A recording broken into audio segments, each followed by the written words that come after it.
Yeah, I do. Uh, all right, sir. Welcome to Window Gazing Podcast, the podcast where two TikTokers try to stay on the same subject during the episode. And this episode is a long time coming. It is about class and the generations. And it stems from, you know what? I want to first say, if you would like to support this podcast, we are on Patreon. We also have our website up officially. You can email us and suggest episode ideas. What I have noticed is so far, our most popular episodes are sort of capitalism adjacent. So it's no surprise. And this episode is very capitalism adjacent. So it stems from one of our original conversations. I don't remember what context this came out of, but I basically said to you, I see things very age-based and generation-based. And you said to me, I believe that you'll always be able to relate better with someone from your class rather than someone from your generation. Is that what you Yeah, said? yeah, that is what I said. Although, having given that some thought after the fact, sometimes those things correlate, pretty strongly depending on your context. And I have to mention at the top that my wife, after I told her what the subject of the podcast was, she's like, you need to give the caveat that this is going to be a white middle class North American perspective, and that there's a lot of intersectionality in generations that might not apply, say, in the global South, that would apply in this context, which is totally fair. But what I was It's going to say difficult. is, yeah, it's difficult. And we can only speak from our own lived experiences. Uh, but that it is what it is. But what I wanted to say is that sometimes those things intersect, because obviously, and I wish I had an army of statistics to back up this point, but I think the general perception is that if you are part of the baby boomer class or even the silent generation, you are automatically in a different class simply because of the virtue of the era in which you were born, i.e., the ability to buy a house at a low value and see that asset accrue in value. And so, it's really funny seeing members of my parents' generation who still consider themselves middle class, even lower middle class in some aspects, but own real estate, especially where I'm from in Toronto, that they probably purchased in the late 90s for like $100,000 and are now worth over $1 million.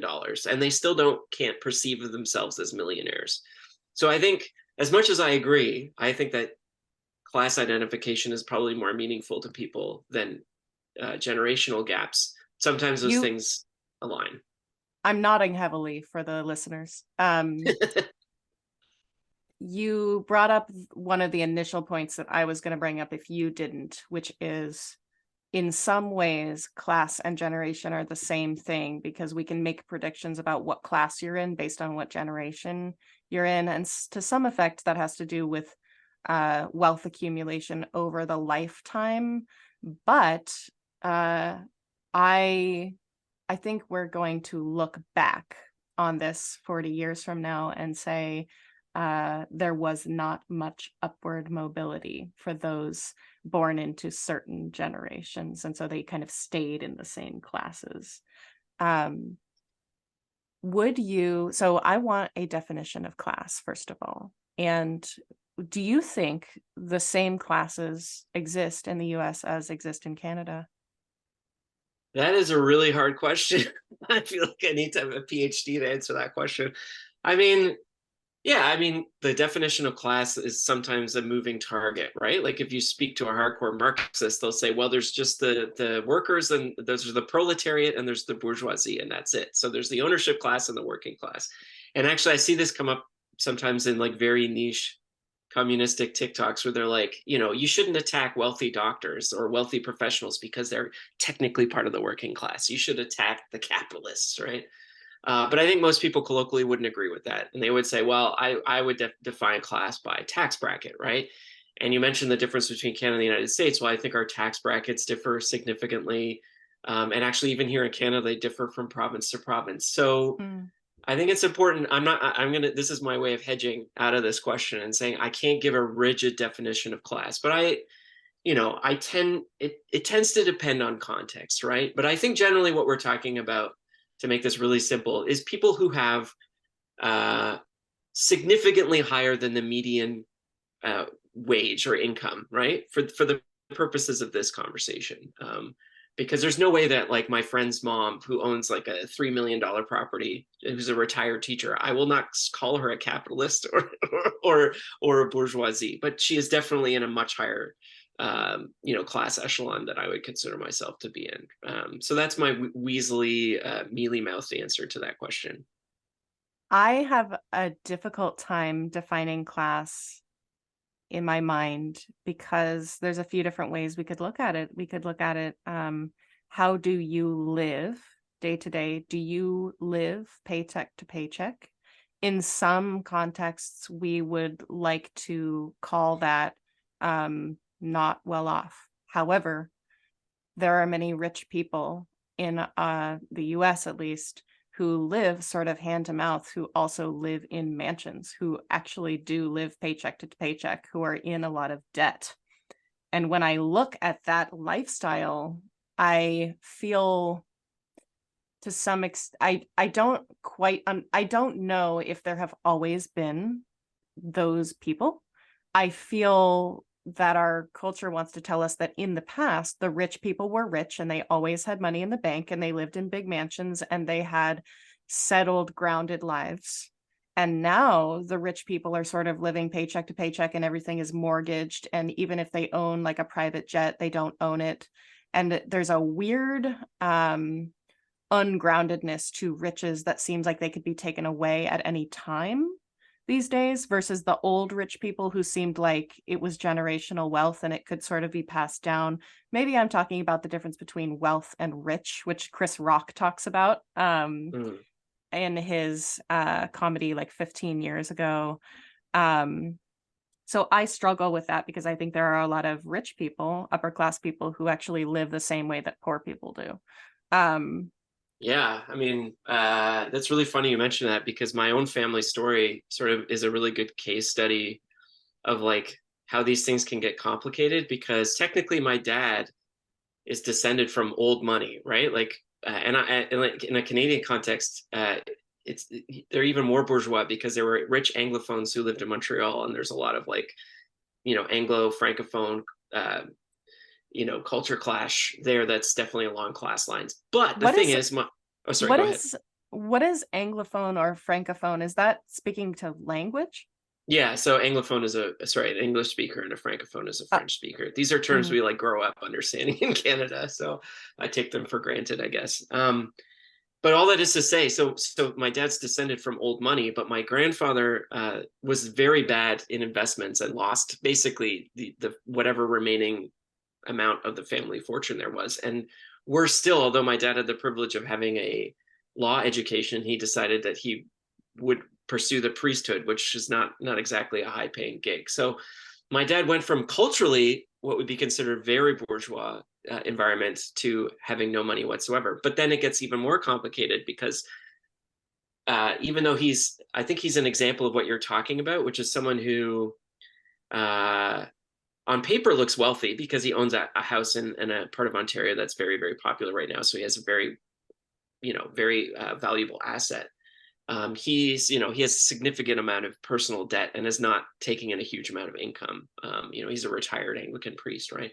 So this is where these individual stories complicate this picture a little bit, But just going back a little bit, I think for the purposes of like what we talk about when we talk about class on TikTok, I really think what it means for most people is like, if shit hits the fan, how much in trouble are you going to be, right? Yeah. So will you have to file bankruptcy? Is there a bank of mom and dad there to help you? Is there a house that if you absolutely had to, you could sell and pay off your debt and move and change your circumstances? Do you have the sort of value of a master's degree or a PhD that if everything all else fails, you have this sort of cultural asset? You know what I mean? So I think this is what people talk about when they talk about class. It's not necessarily, are you house rich or house poor? It's like, if things go really haywire in your life, how quickly are you not going to be able to cope? How quickly are you going to be out on the street? And so I think I that would probably be a useful definition of class.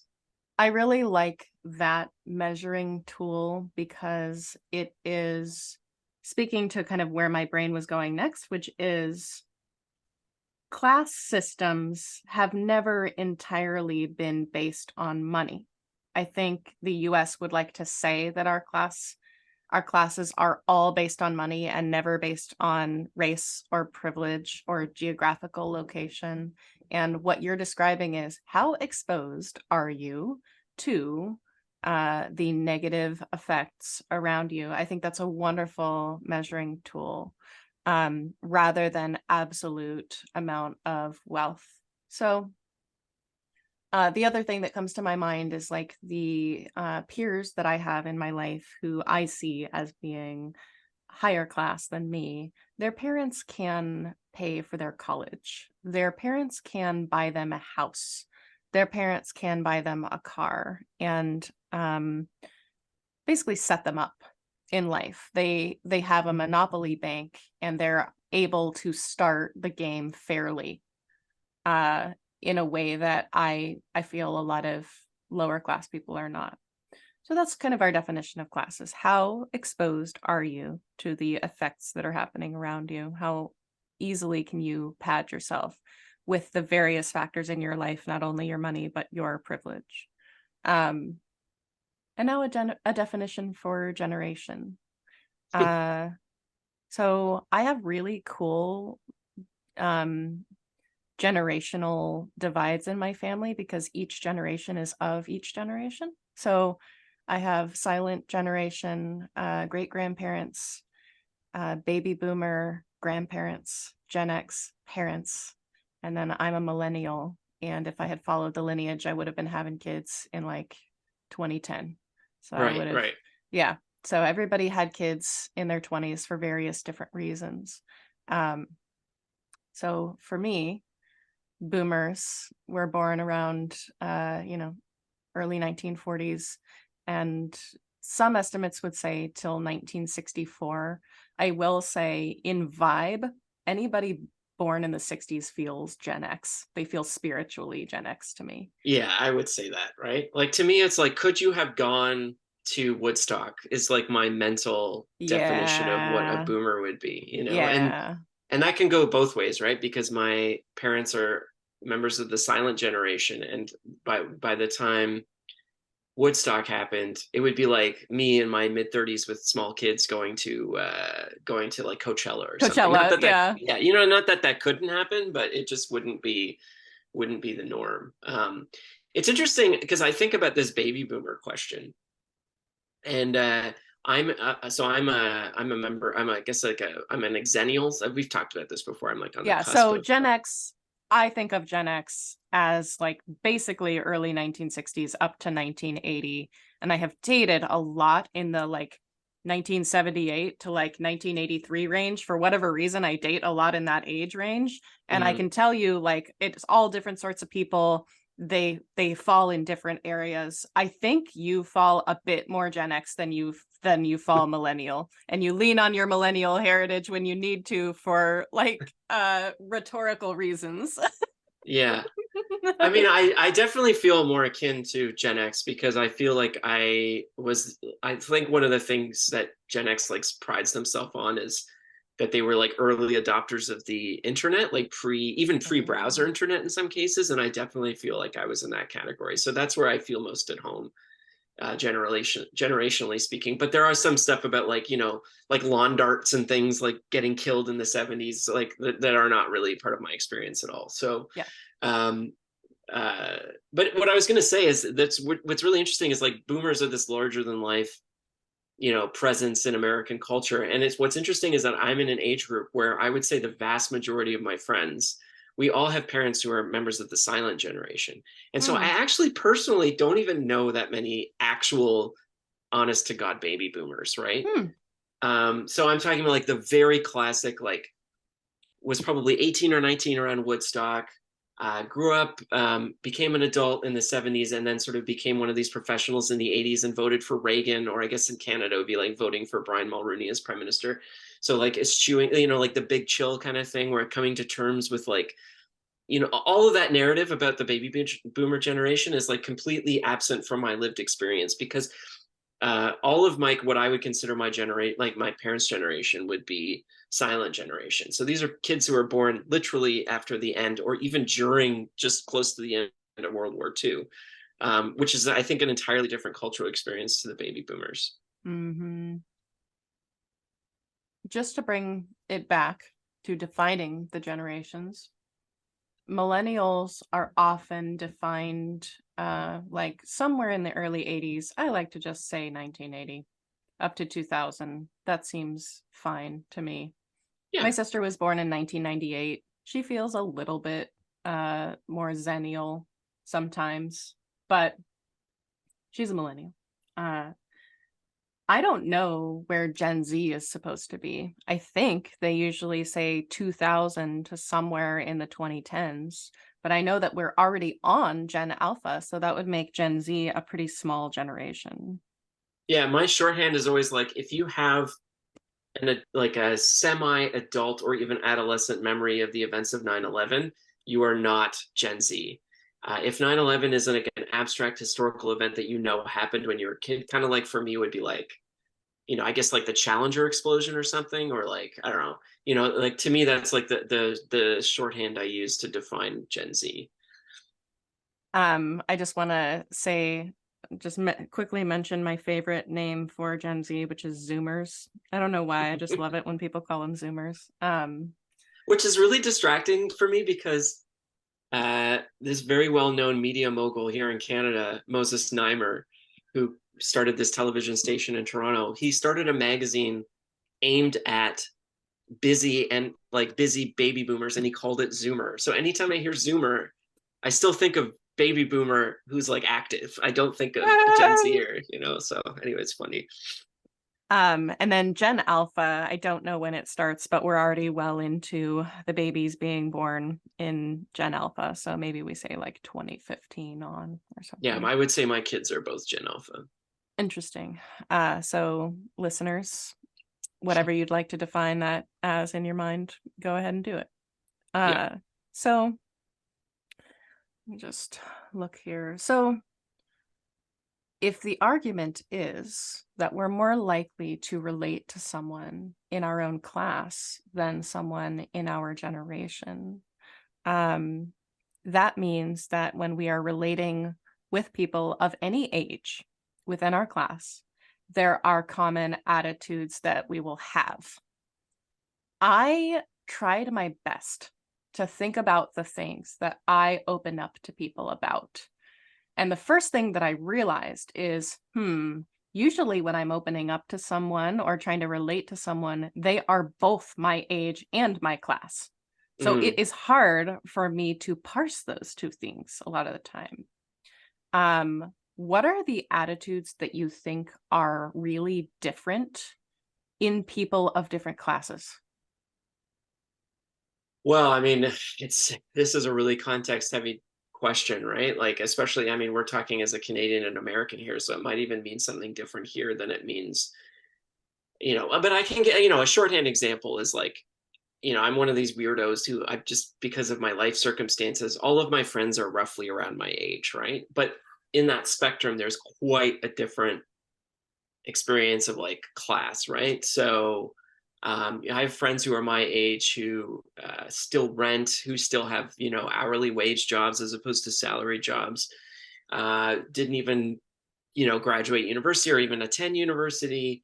And there is a pretty significant gulf in just how we understand the meaning of security, how we understand what it means to get by in like a big city, what it means to, deal with buying groceries during inflation, than the friends that I grew up with who, for example, were smart enough or at least had enough parental assistance to buy a condo in like 2005 and then flip that up to a house and then flip that up to a bigger house, you know what I mean? And then also went to university and also had, you know what I mean? Like, so and I would say the gulf in personal experience and understanding and sympathy and empathy between those two groups.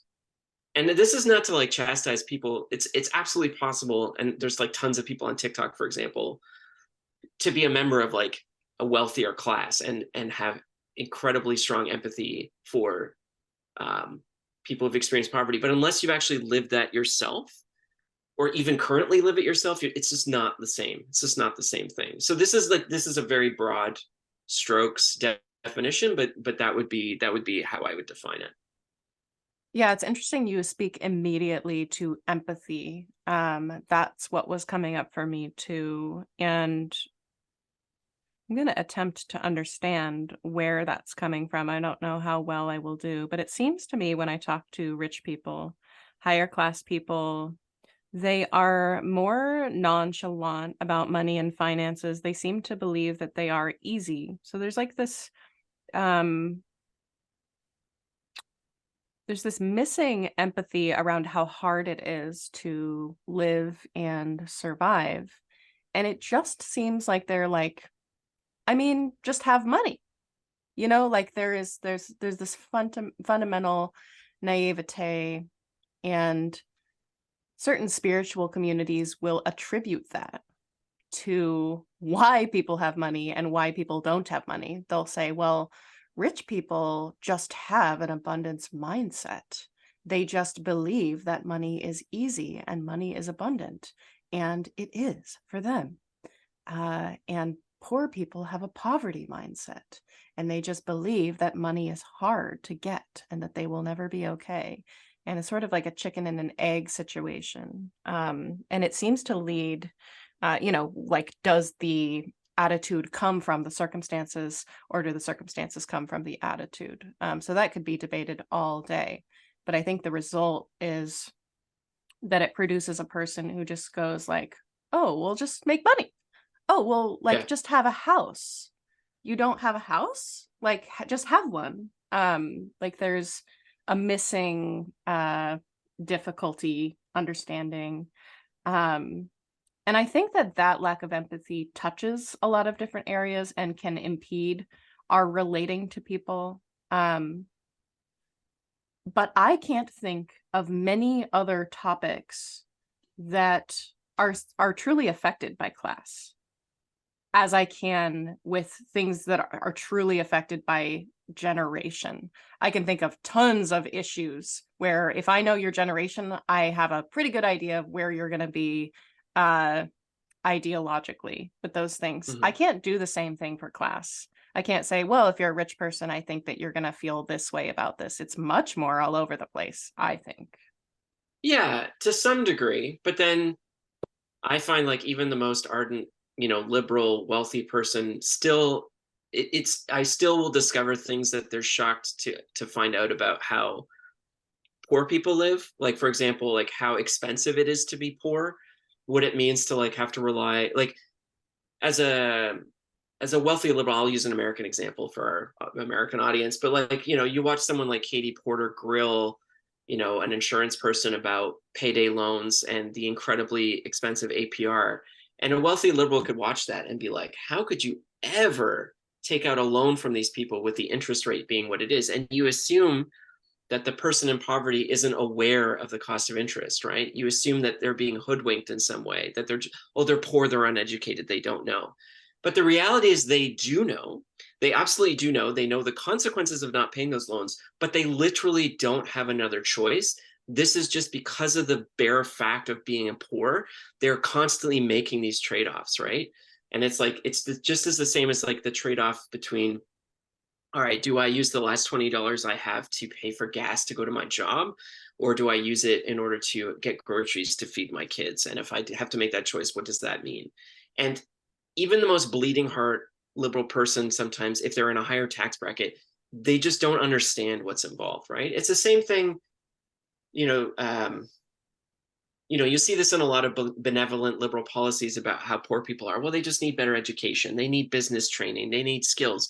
But what they don't understand is that poor, the working class, the working poor, are some of the most like industrious, efficient people in the United States and Canada, right? Because these are people who are they are used to like juggling bills, knowing which bills like are going to shut off first before other bills. They are used to figuring out exactly the lowest bare minimum means they can use to get by, and they are extremely good at hustling for whatever income they have. They sometimes work multiple jobs.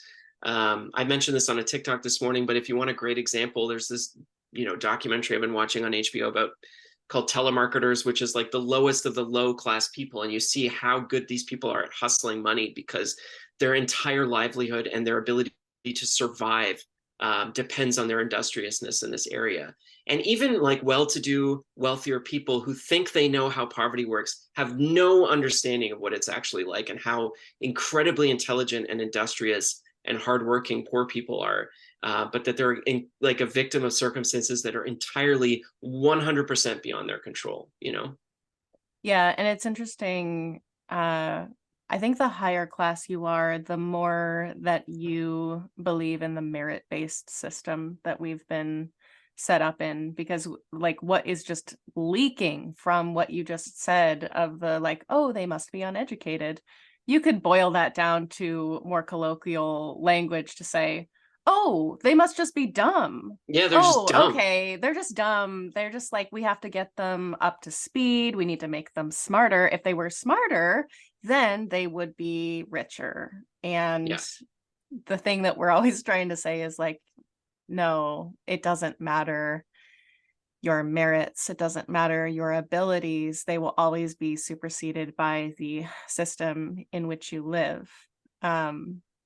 But I would also say that certain generations have that view of life and certain ones have less of it.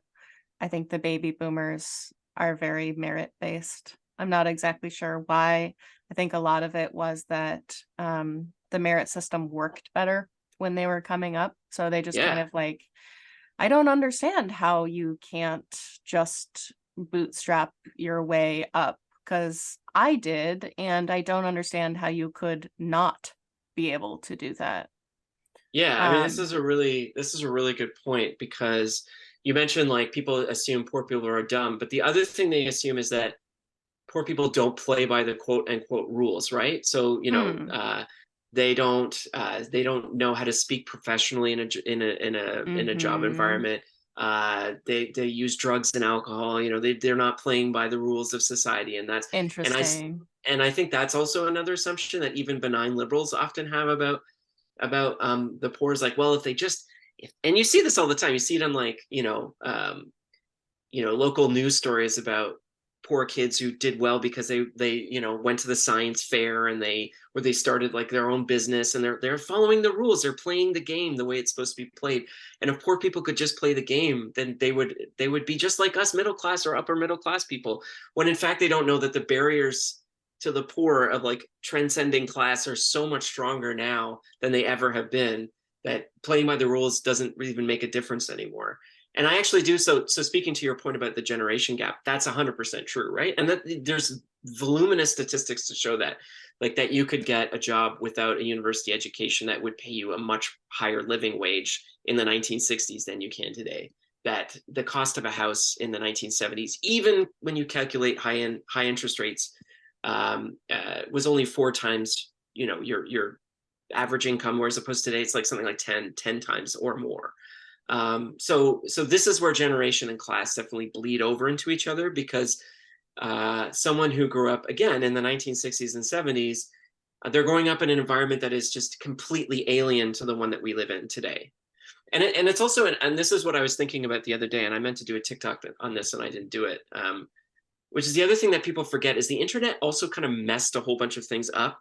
And part of what Mm. the internet messed up is there used to be an unspoken system of networking in any job. So even if you were just some guy who was really talented, but you didn't have much of a CV, you didn't have a university education, but someone gave you a shot. They gave you an entry level position, they gave you an internship, whatever. Um, Companies used to be far more about word of mouth, and they would be like, all right, this guy, he's good, he should be promoted. And someone who didn't have a lot of background, who maybe came from a poor family, could, in theory, move up the ladder that way. And I think that was a much more real thing. Whereas now, even for entry level jobs, because of the internet, that can all be sort of mechanized, I guess. And so you now have like artificial intelligence readers that just scan CVs. No one's reading them, and they just, they just pick a bunch, and it's all at random. They might not even live near the company necessarily. And so the whole idea of like word of mouth and someone giving you a shot, that whole model has kind of started to disintegrate. Anyway, sorry for that long tangent. I just wanted to mention that. Yeah, my boomer grandfather, who passed away at the age of 60 because he was stressed out his whole life. He was an accountant with only a high school degree. He worked at the American Cancer Society almost his entire career, and by the end, he was in the boardrooms. He was one of their top accountants. He didn't have a college degree. My other grandpa is rich by my standards, and has owned a business for a long time. He doesn't have a college degree either, and both of my grandmas never worked. And so I just think that's really interesting. Yeah, and people forget too that like the whole people assume that the idea of like a culture of corporate layoffs and like this round of layoffs thing to make the bot like to reach, people think this has like been a thing in existence since time immemorial, and that's just not true. Like the whole culture of layoffs really started to take off in the 1980s under the Reagan years. Like this idea that this was always a thing in a corporate environment is just false, right? So this is a whole other thing. This idea that you don't have a cradle to grave job anymore. That's a relatively new phenomenon, and in terms of American history. in ways it is really positive, and in ways it's really negative. It's really negative because we have no backup system of healthcare to fill in for people, for everybody essentially being independent contractors right now. Everybody has like 2 part-time jobs. Like that's where we're heading. And they're completely different jobs for some reason. A lot of them. Yeah, I mean, that's the one saving grace of being Canadian, is that your health, I mean, we do have health benefits through jobs, but it's mostly like top ups and things like eyesight and dental. But the idea of like, oh God, I have a hernia or I have a heart problem, and that you would need your job to pay your hospital bills, is thankfully something we don't have here. But at the same time, the culture of layoffs still exists here. And the idea that you can somehow retire in your 1960s is almost now a quaint. Yeah. I said 1960s. In your 60s is kind of a quaint concept here now as well. And the way our healthcare system is going, might get bad too. So we're going off topic, but I love this, what we're talking about. I don't even know what you would call this topic, but I actually love the fact that I mostly love the fact that we're going away from cradle to grave jobs. I think that it gives people a lot more freedom. I saw that early in my freelancing career. I was like, oh, people are getting stuck at jobs because they need healthcare. I'm going to remove myself from that equation by paying monthly for my healthcare outside of my job. That way I can change jobs whenever I want. I do not want to be prevented from changing jobs ever because of my healthcare. I just won't do it. Subsequently, I've paid a lot in health insurance premiums. There's an attitude shift. And the first attitude shift was like, the company doesn't owe you anything. Whereas in the past, it was like the company owes you some respect and humanity and continuation of like security in your life and your family. And less and less and less. So there is less loyalty on both sides. And people from my generation are not giving extra effort anymore, and we see it as being dumb that anybody would give extra effort to these companies that have no respect. Like they would just replace you, lay you off, etc. And it's funny because I have had to apply for jobs the last month because I'm transitioning heavily from my freelancing marketing stuff into like, again, having to like appear to somebody and be like hireable. I have no idea how to do this anymore. And it's very different. And one of the big differences from when I was applying to jobs last in the early 2010s is that I feel employers are not vetting people very much. I feel like the hiring process is like, are you a person? Oh, okay, you're hired. My roommate worked for Home Depot for a very short period of time. They don't even have an interview process. You just enter your social security number and they schedule you for training. Really fascinating to me. And my roommate did not stayed at that job for like 3 weeks and was like, oh, I got hired at a hair salon, whatever. And you know, it's just such a different perspective and way of treating people. But I kind of love it because I feel like I'm under less stress test initially to some degree. Like I'm under less obligation to be a good worker. They're just like, are you a worker? Okay, we're gonna like throw you in and see if you float or whatever. And I'm like, fine, it's a completely impersonal process. I have no loyalty to you at all. I barely know the names of the people, you know, it's just very impersonal. Yeah, but I mean, this is the difference, right? Because it depends on the job and it depends on your context and it depends on your level of personal security. Like one thing that always bugs me is like in TV shows, a person will quit their job or lose their job and they'll just be like, what job am I going to do next? And there's no, like the concern about money is like almost sometimes not even mentioned, like maybe as a secondhand thing, but it's just like assumed that someone, well, you know, this is crushing for me on a personal level, but the idea that my financial security and that of my family is threatened is never brought up. Whereas like that's the reality for so many people. It's like, and that's what, you know, people question, like, why do so many people stay at jobs that are just so horrible? And it's because there's just no security. They can't even take an income break long enough from the job that they're stuck with in order to even contemplate what it would be to take another job, right? I just want to go back on something because you were talking about we're getting away from our subject of conversation, but I really do think this is entrenched in the generational gap. And one thing that I think it's really worth pointing out is that our current situation, where, as you mentioned, there's a lot less loyalty from companies and people will jump from job to job and there's way less security and unions are weak. What's interesting is like boomers assume that their job environment is the norm, when in fact, I think that you'll see historically, like if they look back 50 years from now, 100 years from now, the sort of 1950s to 1990s era will be seen, and maybe 1940s too, will be seen as a sort of Pax Romana, this like strange sort of period of like relatively calm, you know, maybe like mollified by the reality of the Cold War or something. But it was this like one-time era. And I actually think the Cold War, and talking about it in this context, is very important because this idea that corporations were somehow more benign, or that this 90% tax rate for rich people was somehow because Republicans were more enlightened, it's nonsense. Like everything that the domestic government did in the US and Europe was in some part to prevent workers from radicalizing because they were scared of communism. And so all of the good things that we think about in terms of the baby boomer age, which is ironic for a generation that hates communists, came out of the fact that the US was actively trying to mollify workers. And this started in the 1930s to prevent them from becoming communists, right? And so I like, feel yeah, go ahead. so much like we are repeating history right now. And I don't know enough of history to know where we're at, but I know we were doing a lot of union busting, like around the time we had the 1929 like financial crisis, and we've had a lot of financial crisis recently. And I'm like, these things seem related. I feel like we're in the pre-World War II era again somehow. Yeah, I mean, there's a reason they call it the Gilded Age, because that, I mean, that's always what they reference when they reference the current class inequality.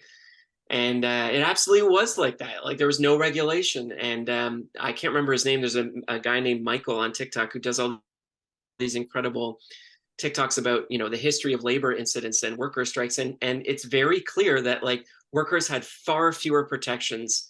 The inequality between class was much more stark at the turn of the 19th century and into the 20th than it was at any time, you know, in the 1930s onward. I don't know if this is like internet propaganda, but I keep seeing stuff about child labor laws too. And I'm like, are we really returning to child labor? Like this is 19th century stuff. Like it's, I don't know, seems so backward. Yeah, well, I mean, you know, I don't want to get like workers of the world unite here, but the thing is, like, at some point,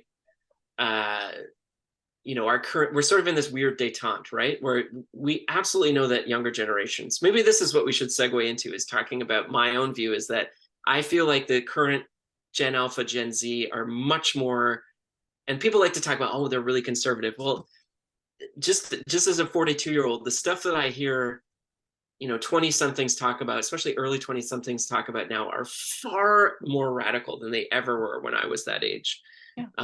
And I feel like at some point we're going to move past this weird social media detente where we talk about these ideas, but there's no real organization around them.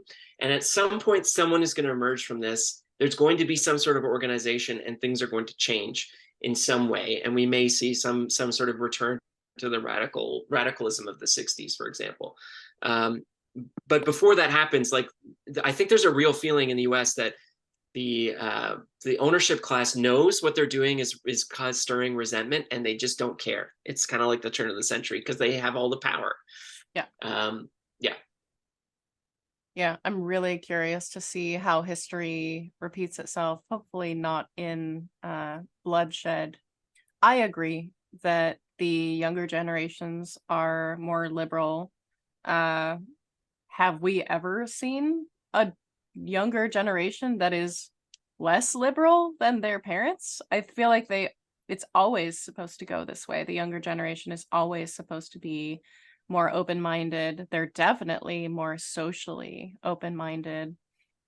They're also a lot less binary. On almost every issue, you will see them represent a range um of inputs rather than a yes or a no. So you could say that about gender. You could say that about health outcomes. I think that we're coming more to a place of like, there is not mentally unhealthy or mentally healthy. There is like a whole ass range of stuff that's going on there. And there's just a whole lot less boxes for everything. It's interesting. In some ways, the younger generation is more individualistic, but at the same time, idealistic about community and about collaboration. There was much more membership in community, at least local organizations like the Kiwanis Club or the Rotary Club, and Elks. maybe the Elks. Yeah, maybe now you could say the membership is just like online membership in communities, but definitely people from my grandparents' generation showed up for their community more often. My grandpa was on the school board for many, many years of the little elementary school that I went to. He just gave his time for free. I don't see younger people doing that. Maybe that's just like, well, when people are young, they're working really hard and they're not focused on community involvement or engagement. I read the book Bowling Alone, which is another book in sort of the genre of very boring books that are very important to read. Another book like that is Manufacturing Consent, another boring book that's important.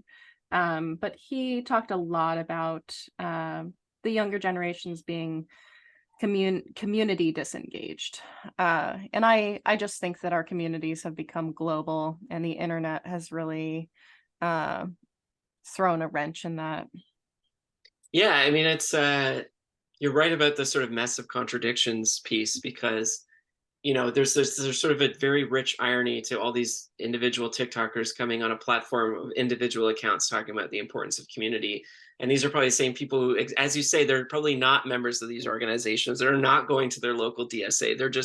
They just know intuitively that community is like the idea of taking care of each other in a communal way is like a much more vital thing. Or, and I've talked about this before, is I think something that's really shifted is, and this was not the case when I was younger in the 80s and 90s, where it's just now assumed, even by the left and the right, that wealth inequality is per se bad, that it is bad that there is a billionaire ownership class. It's just the way that the Republican Party frames that wealth, hint, hint, dog whistle, anti-Semitism, and other things, and the way that the left frames that inequality are different, right? And so now the discourse is less about, is it bad to have wealth? And it's more about how do we express that wealth is not just about wealthy elites in New York or Hollywood. It's actually about people who own the means of production. You know what I mean? It's like even the idea of having that debate didn't exist when I was a younger person. So Mm-hmm. so that's what I mean by they're much more radical. It's like I feel like it's now completely mainstream on both sides of the political spectrum to condemn extreme wealth inequality, and that definitely was not the case when I was growing up. So things are definitely changing despite this mess of contradictions. And I think, we've talked about this as well, as like I think younger people are much more prone to, like, they might be very, very left on economic issues, but then they also might believe that the moon landing was a hoax and the earth is flat and the public health is a funded by Pfizer to inject us with like tracking devices. You know what I mean? Like that thinking is much more prevalent. And you also mentioned manufacturing consent, and I love that book, but that book almost feels dated now because um, there is no center now in media and mass media and media consumption. It's like a million different shards of glass, a million different spectrums of light on any view that you could possibly want to subscribe to. You can find it online somewhere. So I think the circumstances have changed a lot in that vein. And so as much as I believe what I said, that I think younger people are much more radical, I agree with you. There is a mess of contradictions there. And this is why I think some sort of leader coming out of this and some sort of organizational principle coming out of this will help move all of this forward somehow.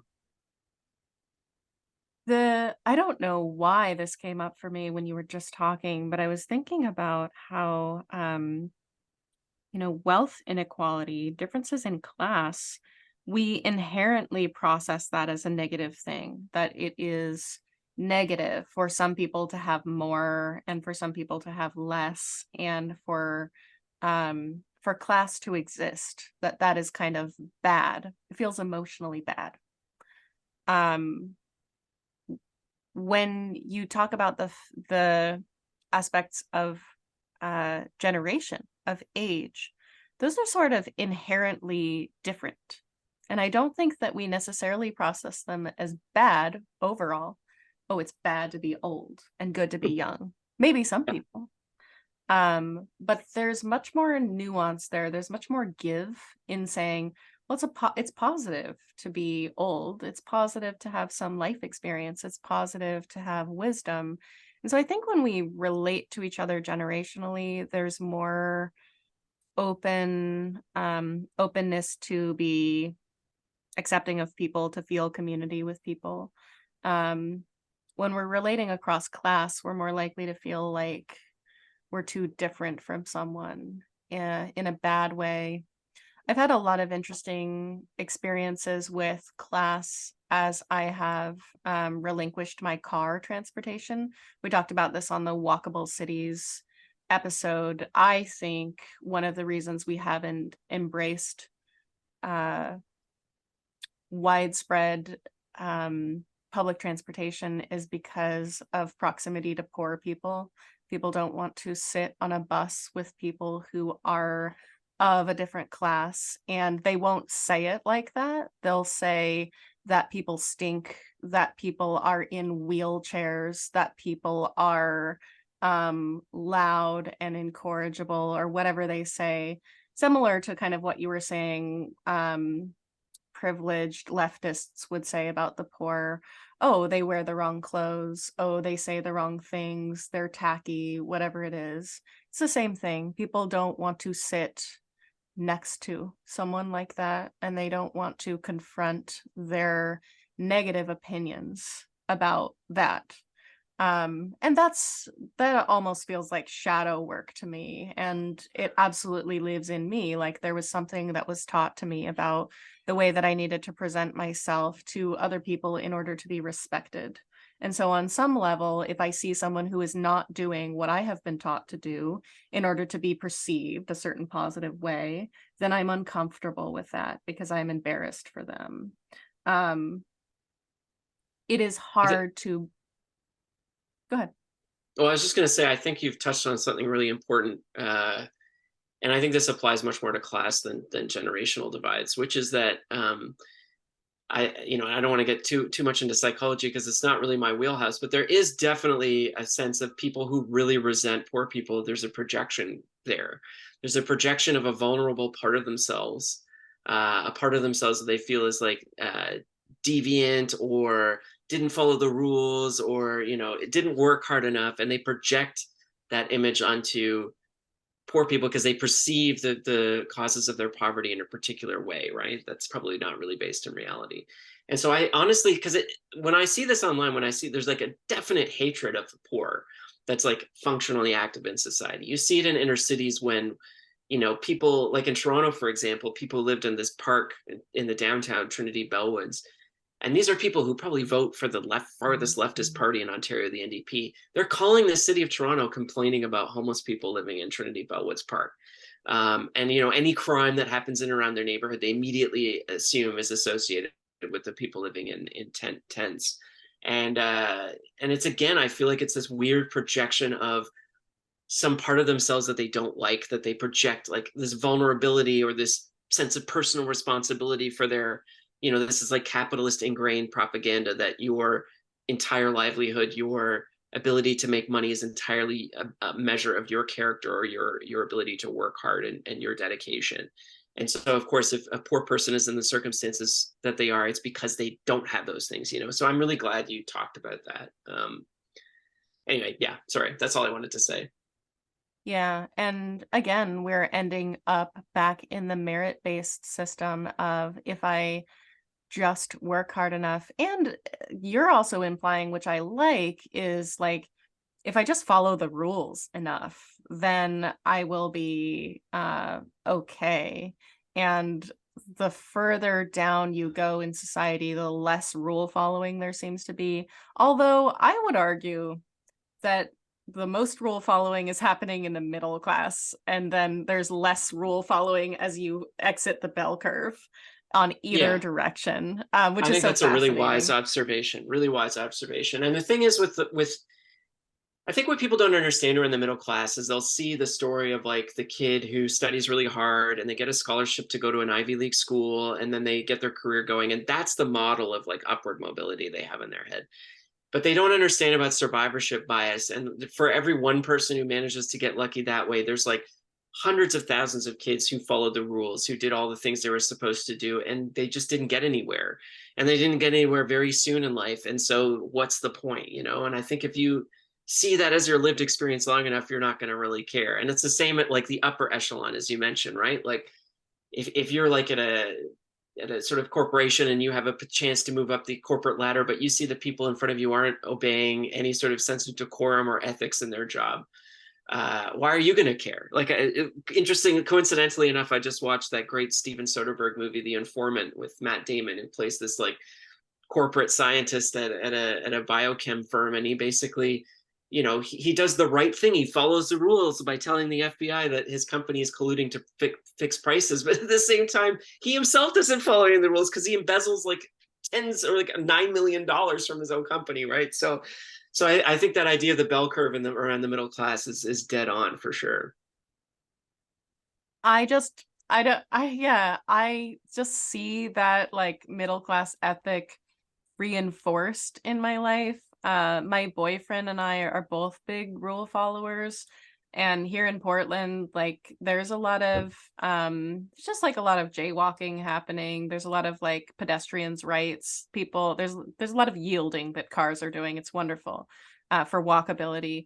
But we won't cross the street unless the walk symbol is on. And we make fun of ourselves, but we can't walk against, like, it's so funny. And I just laugh at how much rule following we default to, because it didn't used to be my way of being. I was very not a rule follower when I was an adolescent.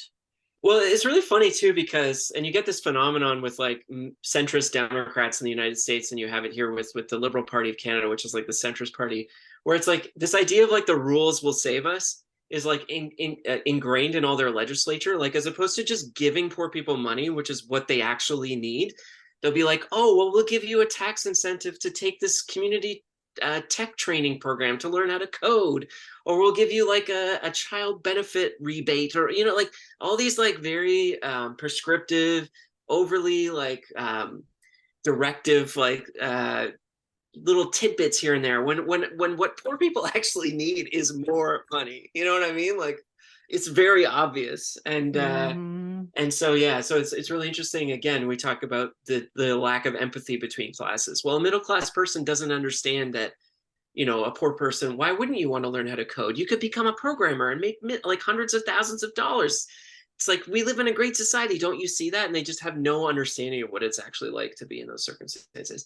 Just one thing I want to say before we move on from this is, you mentioned something earlier, and it got me thinking about, because you're talking about, there's a thing with classes not wanting to associate each other, but people don't have problems associating between generations. And it made me think that I think really when we talk about generational gaps, like when young people get angry about boomers, we're really just it's just class by any other name, right? Because I don't think any sane millennial would have a problem with a boomer who's rented their entire life and has a minimum wage job and can't get by. I don't think they would have any issue with them, because chances are they would have great amount of sympathy for the circumstance that young people are facing right now. So I really do think, and this is what I've said before, is like, as much as I enjoy generational discourse because it gets a lot of clicks and it's fun to talk about, I actually kind of think it's almost meaningless. First of all, it's wildly over reductive. And because class in and of itself doesn't really describe any material circumstances that have any meaning. You know what I mean? And so this idea of like, when people talk about getting mad at boomers, they're really just getting mad at an older generation who had access to extreme privilege that they didn't have and have no understanding what that's like, which is really just class. That's a class issue, not a generational one. Anyway, I just wanted to mention that. Yeah, very good argument there. However, I don't just have problems with boomers or Gen X around money stuff. I have problems with a lot of Gen X men around misogyny, for example. Yeah, well, there's that. Yeah, for sure. I have learned through our Barbie episode, of all things, and sharing the Barbie episode clips on TikTok, my own tendency to center men and men's experience. And I mean, I'm such a cool, like, layered baklava of a person because I grew up in somewhat like poorer circumstances, but with quite a bit of privilege as a side dish, and then like in a red county, but by blue parents. And so I'm just like all over the map. And I end up a lot in like sort of traditional feminine roles, and sort of my social beliefs around gender and romance, etc., tend to be very traditional. And I am seeing misogyny more and more. I'm kind of being radicalized by TikTok. Like, TikTok has taught me a lot of critical race theory that I wish I had learned earlier. And it's showing me, or mirroring for me, a lot more of the attitudes that are held by older generations. And there's just this, I've said this to you before, you'll see cis het men coming into the comments of women and saying, "You're right," or "You're wrong. I'm the authority," for some reason. Yeah. I was talking to my best friend Sarah about someone who constantly is in her DMs, who's another creator, who is like, "Oh my gosh, I really like this video that you did about this thing. Can you tell me about this concept? Do you think I do this?" And she's like, "Fuck you, man. I don't want to, like, it's not my job to tell you about, Google it, dude. Yeah. Google it." And it's funny, my reaction to that would be like, "Oh, here's all this information." Like, I am more like accepting and accommodating of that. I'm like, "Oh, a man is asking me a question." Like, somewhere inside me, I'm a little bit like that. But I just thought that was an interesting. You're totally right. Like, the intersection of generation and gender is a huge thing. And like, there is, it's what I remember the Barbie episode. And I also remember another episode where you talked about how we infantilize men, but there is something that I've noticed when I read men leaving comments on women's TikToks, is that men infantilize women. Like, there's this weird tone that men have when they leave comments on women's TikToks that is very teacher-like. And not just because I have the wisdom that you don't have. It's like, I really appreciate this perspective. I think you should also consider, it's very subtle. But it is this generational thing where an older man will see a younger woman on the TikTok, and they immediately assume this sort of patronal, father-like, wise demeanor, and it's always like it's cringy to me to see it, but it's like, and sometimes I get that too, but it's mostly like um someone who perceives themselves as like a higher station, like whether or not that's class based or generational based or just whatever, culturally based, I don't know, but you get this phenomenon too of people who leave excruciatingly patronizing comments that are completely unself-aware, but I think it's much bigger issue. So that's a whole other can of worms we could get into, which is like putting all class aside. Yeah, absolutely. Like, and I don't even think you have to go back that far. Like, one of the things my wife and I discovered when we were watching like these early 2000s Judd Apatow comedies, or like Judd Apatow adjacent comedies, like 40-Year-Old Virgin or whatever, is like there's so much stuff in those movies that wouldn't appear today, and not for the boring, like, oh, it was, we could be offensive back, not for any of those reasons, but just because like they just come off as really, it's the same way like certain dated jokes just aren't funny because they're not funny anymore, because society has changed, and not because it's not like I'm not laughing at these jokes in 2003 being like, damn, I wish you could make these jokes today. It's like, oh, they're just not funny anymore. And so like that's not even Absolutely. that long ago. That's like 2 decades ago. You know what I mean? That's that's why I love comedy as a genre, especially stand-up comedy, because it has the quickest expiration date as the Yeah, culture moves on. So what you're describing with the Judd Apatow movies and the misogyny, that is that time period's version of like Mickey Rooney in Breakfast at Tiffany's. absolutely. That Asian character. So it's kind of the same thing. Uh I completely lost what I was going to say, and it was very important. So I'm going to remember it. Um, we were talking about the misogyny in Gen X, Yeah. and um, it was something related to TikTok. I can't think. Anyway, yeah, this idea that all comedies date is definitely not true. I was just thinking when you were saying that, because I was thinking like if you watch Doctor Strangelove today, it's still just as funny and just as relevant, and like there's nothing dated about it. You know what I mean? Yeah. Whereas if you watch another Peter Sellers movie like The Party, it's like very cringy. So they're Oh, really good. Yeah. Oh, go there ahead. was something about men being the authority, and here's what it was. Mm-hmm. If you want to find shitty ways of relating, so you'll find that this is how you can find misogyny, this is how you can find racism, this is also how you can find just like childhood trauma. Sometimes it comes up in psychology a lot. Just look for this. And for the listeners, I have my hands up by my face, and one of my hands is higher than the other hand. So just look for that in relating. Is someone being better than the other person? Is someone putting themselves below the other person? So you'll see this in, drives me crazy, the TikTok accounts by cishet men that are meant to constantly defend women, or like, I am Uh, a feminist ally. So what they will do is this: they will put themselves below women, and they'll say, oh my god, you are a queen, you are so amazing, I'm just here to defend you, I'm here to boost up women. This is just as toxic as this. It's the inverse of this.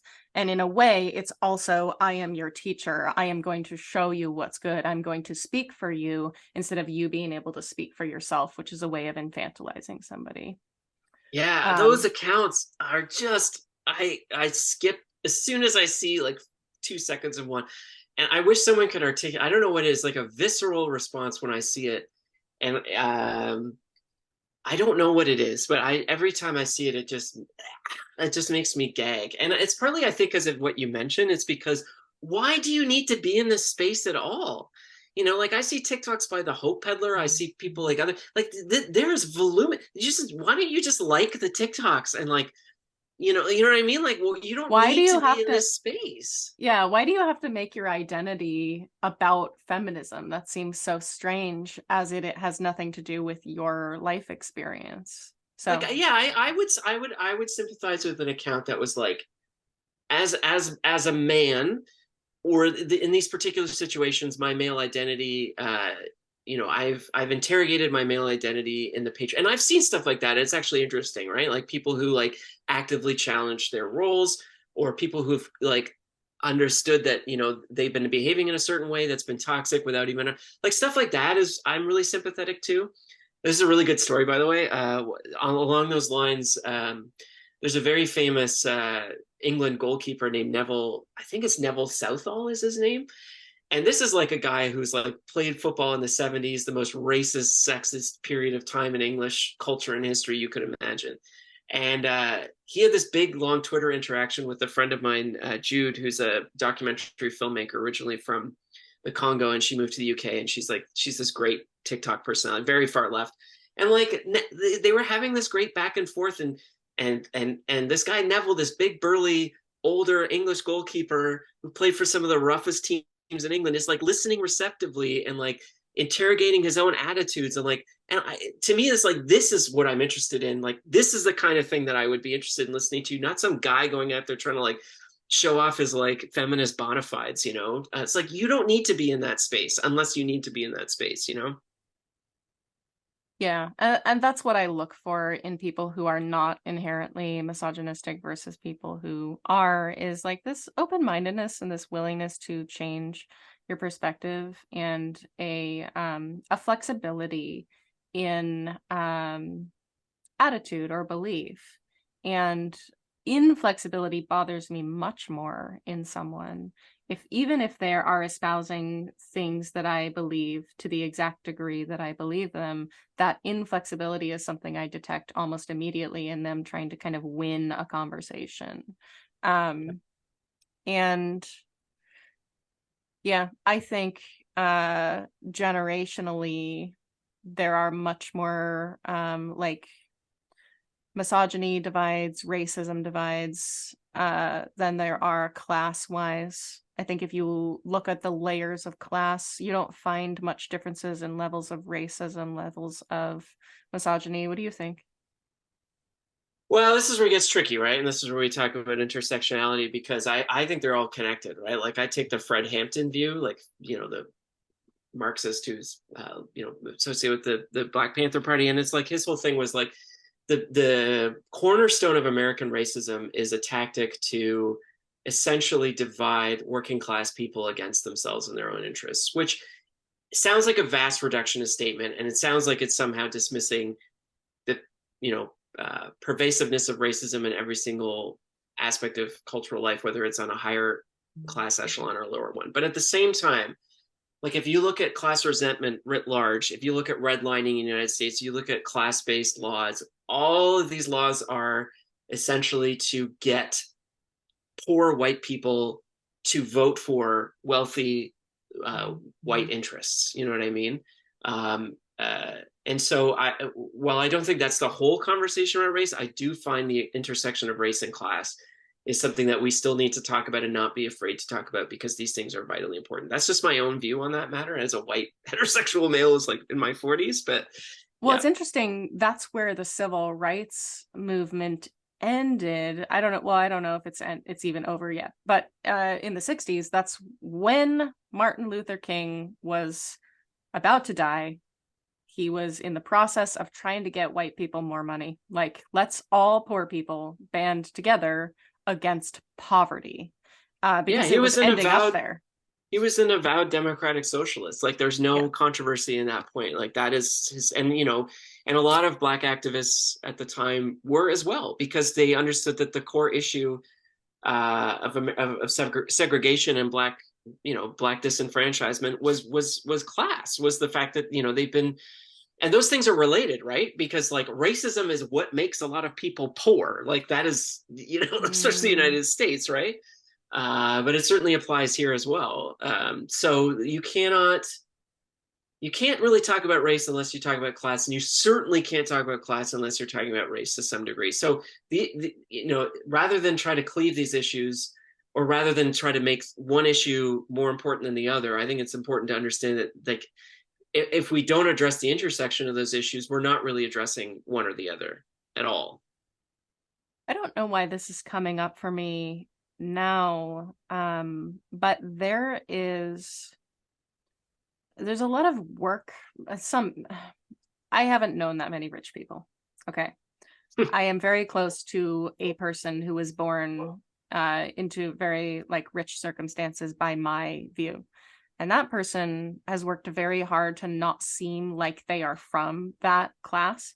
They work very hard to not seem like a brat, privileged, and like so many things in their life have been built around like, I gotta make sure that I feel it like equality with other people and other people can relate to me and nobody sees me as like this rich kid.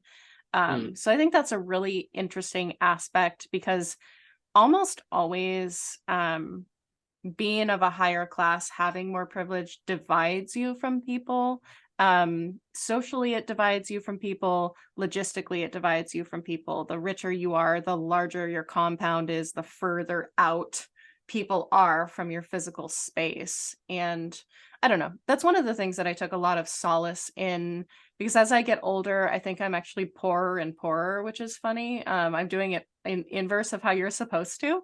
Mm. And the richer I have been in my life, the more lonely I have been because I've been able to purchase my isolation. I've been able to purchase my isolation into a car. I've been able to purchase my isolation into a one-bedroom apartment versus living in a house with roommates. In all ways, just like structural loneliness, which is really strange. The like comfort and amenities of life in this country uh create loneliness, and I don't know if that was like intentional, and I don't know if it has a whole lot to do with generational issues, but that's been my experience. Like, oh, I don't really want to have more money because it goes against kind of what I want. um but It's funny. also Oh, go ahead. you're reminding me also that I am comfortably privileged, and we can measure my privilege by how exposed I am to my actual economic circumstances. I have really kind of chosen to be poor, but I absolutely have family that I could go live with.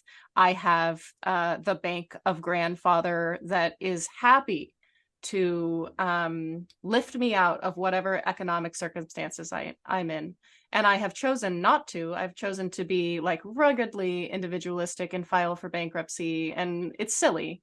I'm like kind of feigning poverty in a way. And my ex used to say this to me that like I don't recognize my own privilege. And at the end of the day, yes, there are people who would save me from my circumstances if I needed to. And so I can sort of like role play actually being in a lower class than I'm in. And so I don't know. I think the measure that you identified early on of like how exposed are you is just a wonderful measure of class. Sorry, that was kind of a rant. No, I think you're right, and it's interesting you're talking about rich people being isolated, and I always find it funny when people say there's no class warfare. And it's like, well, then why do rich people live in gated communities? Why Yeah. do they hide themselves? Because it sort of assumes that like they're under threat, right? So, uh, Yes. and um, I was thinking you were talking about this, and I was thinking when my experience going to university, and I was thinking I've never, I when I was 15, I sang in this choir, and I was with people who were twice my age, and that was really interesting, and I learned perspectives of an older generation that I wouldn't have otherwise gotten. But I didn't feel like a fish out of water. Whereas I remember when I went to university in Montreal, and it was strange because I grew up in Toronto my entire life, and it was the first time that I met wealthy people my age, like really old money, wealthy people my age from Toronto in this whole other city, in a whole other context. And I remember feeling like this is a whole other side of the world I didn't even know existed. Like these are people who don't have any understanding of what my circumstances were like, or the circumstances that people went to high school were like. And it's not even like we were particularly badly off. It's just like this is a whole other echelon of wealth. So but yeah, on the point about security, it's funny, like people make fun, like, why do you want to, you should just rent. You don't need to own a house. And again, in the back of my mind, I'm thinking it's really just like, it's the idea, if I have the asset, I'm hedged somewhat. I'm okay. I have the security, right? Because that's the experience I have. And so my anxiety around those things is much more attached to the idea of security. And I think that's the same for a lot of people. And I think, Mhm. I'm really into this writer, David Smale, and he talks about the importance of distal powers, which is powers that are well beyond our control, that have a sort of effect on our lives that we might not even be conscious of. And I think for people in poverty, and people don't have that sense of outside security that someone's going to come in and save you, it affects everything, whether you're consciously aware of it or not. And it affects your decisions, big and small. Is it worth taking this better job, or trying to apply for this better? Is it worth moving or quitting?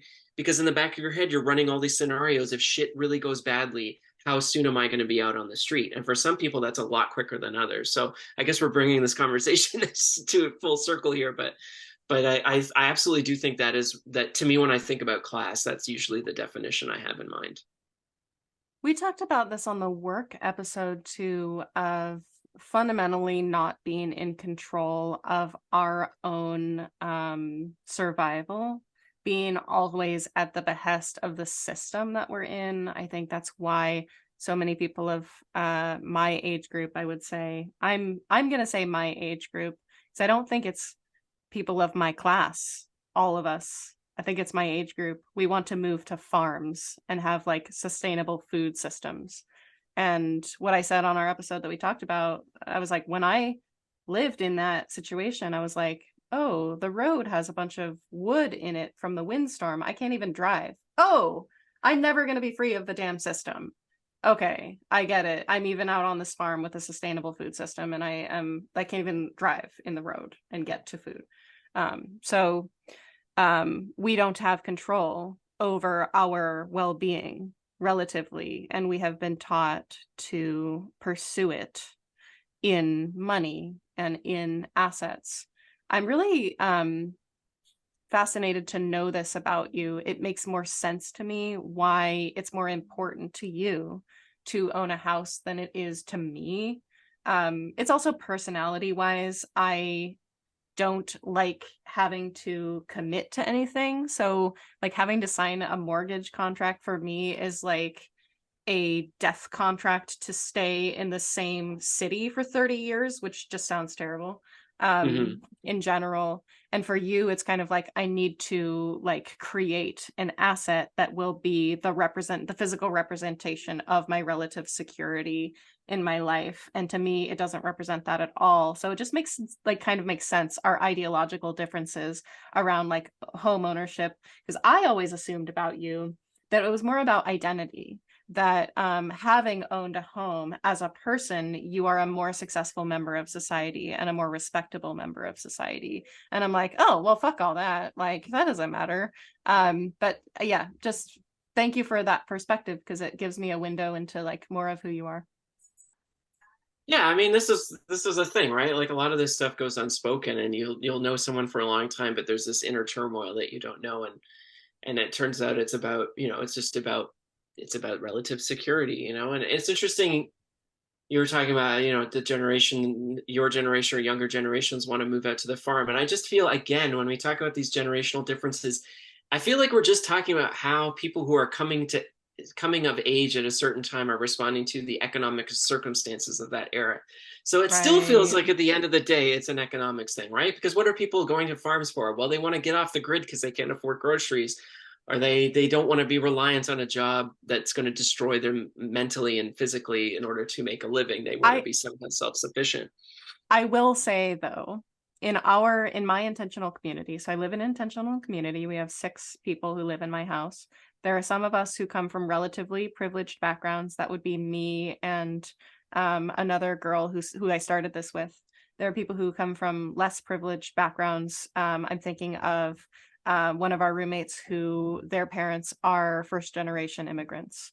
And it seems within our own house that the people who come from less well-off circumstances are more into the idea of hard work and wealth accumulation, and the people who are from less privileged are from more privileged backgrounds are less interested in that and more interested in just like, let's go be poor on a farm, guys. Like, it seems to Yeah. be directly related to our level of privilege, and it's actually inverse of what you would think. I don't know.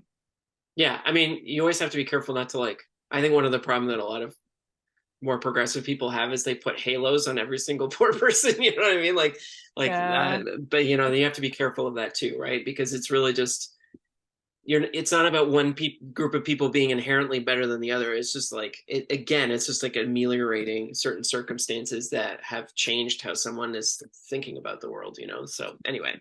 I was thinking the other day, I know we're kind of getting tired. I was thinking the other day about how trauma perpetuates itself in families, and it can sometimes uh unperpetuate itself. I don't know what the word is, but like get itself out of the family, the better off the family is. So trauma absolutely does run in rich families too, but Mm-hmm. to some degree they can kind of hire outside help. They can kind of um like they can have more spoons than poorer people can have, and so in some ways they can like kind of get themselves out of the things that tend to perpetuate poverty, which is like having kids when you're really young, not having access to education, not being able to have access to the same resources.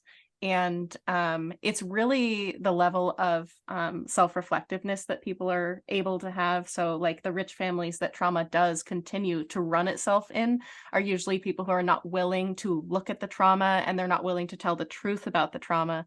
And actually, in families where there's poverty, if people are able to tell the truth about what's going on emotionally, they can actually sometimes get through the trauma even better than the rich families. I don't know why I'm making this comparison here, but I guess it's just like mental health does not necessarily equal having money.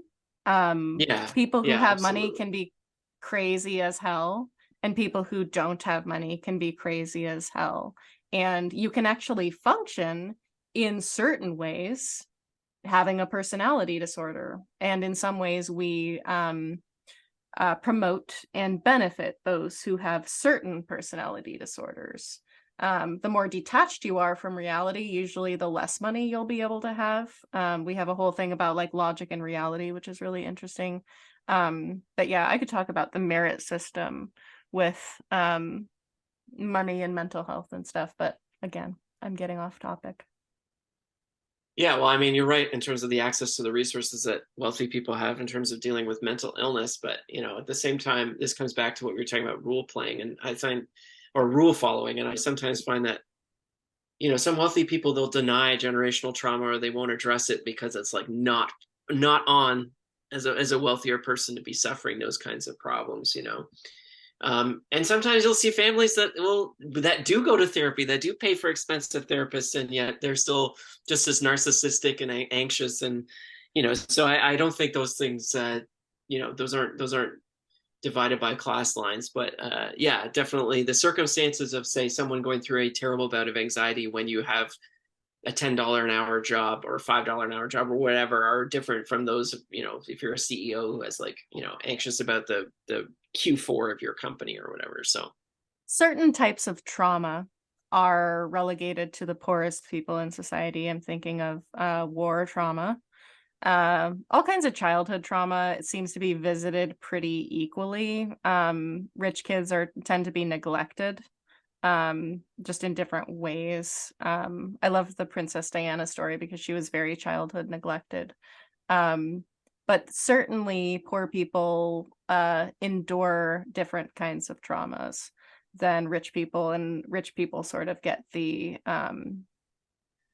more Cadillac end of the range of traumas that we have. yeah, but I still think, like, I think the root of trauma for both rich and poor is still tied in some cases to the self-perception, especially when it relates to their economic status. Because again, like a lot of trauma with like wealthy people is they assume that their station in life is because of their personal character. So if they have flaws in that character, they won't acknowledge them, or they'll sort of self-medicate those flaws because they perceive they can't have them in the station of life that they're in. And similar for a person who's in poverty and dealing with alcoholism or mental illness or anxiety or all these other things, depression, is that they may not understand that those things are connected to a wider world that's beyond their circumstances, that they may feel they're just hard done by because of who they are. It's their fault. And at some point, they're punishing themselves because they think it's their responsibility for where they are in their life. So I think those two, again, like I think this idea that you can have this nice, clean line and say, well, we can't talk about mental illness on class lines because that's crass, because wealthy people can have mental illness too. But I do think those things are very, very strongly attached to this broad delusion that we generally have when it comes to economics, that we think we are the captain of the ship, that we're masters of our fate, and that our wealth is a direct reflection of our ingenuity or our worthiness as human beings. I think that's a big problem, but that's probably for another podcast. I wouldn't be surprised if you polled people of higher class about their relative level of mental health, their relative level of mental acuity, that they would have a much more positive view of themselves than people of lower station. And it's kind of like, well, I'm rich. Of course I'm smart. Of course I'm mentally healthy. I feel men do that to some extent too, just kind of in different ways. But yeah, I think it's a chicken or the egg thing. I think if you have those characteristics, you're much more likely to be a member of the wealthier class in some cases, because you avoid, I don't have any empathy. I ascribe all of my actions or all of my outcomes to my own actions, which I think people already have determined is like a much higher predictor for general happiness overall, is if you do actually strongly believe that you are the author of your own story. And so people, they tend to be really smug, and they tend to be very ambitious because they think they can do no wrong, and they end up getting more money. So yeah, we're all over the place now, but I feel like this was a really illuminating episode for me. I'm not quite sure what it was about, but I think it was mostly about what we intended. I think we touched on those things. Yeah, I'm really curious to see what we talk about next. I have no other ideas in my mind. So, listeners, if you have any ideas for the future, we would love to hear them. What See, were you I going think to say? well, I was just going to say, if you talk about class, to me, class is so big. It's so big that Yeah. like, of course, I'm going to talk about all these other things because I just think it's like, I think it's like one of the most important things that we feel uncomfortable talking about in general. So I'm glad we did talk on it for this podcast, at least. Yeah. We should talk about equality and sustainability at some point. We did this really cool values exercise that Emma, my roommate, had done in grad school. And there were a list of like 30 personal values and beliefs. And they were just asked to rank them. What's your most important to your least important? And they were like sustainability, community, purpose, spirituality, all kinds of wealth, success, power, and just rank them. You have to have a number one, you have to have a number last one. And we kept going back and forth about equality and sustainability. Are these the same thing? And I felt that they were fundamentally very different, and others felt that they were almost the same thing, because a belief in equality for all is a belief in sustainability. So that's not this episode, but I would love to talk about that. That's going to loop us right back around into like city planning and all the stuff that I love. So anyway, it's been wonderful talking to you, sir. And you as well, as always. We will see you next time on Window Gazing Podcast. And if you would like to visit our website, that is in the show notes. You can also find our TikTok handles in the show notes if you want to watch all of our wonderful TikTok videos. And yeah, sir, I hope you have a good day. You too. Good timing, because my family just arrived. Oh, good.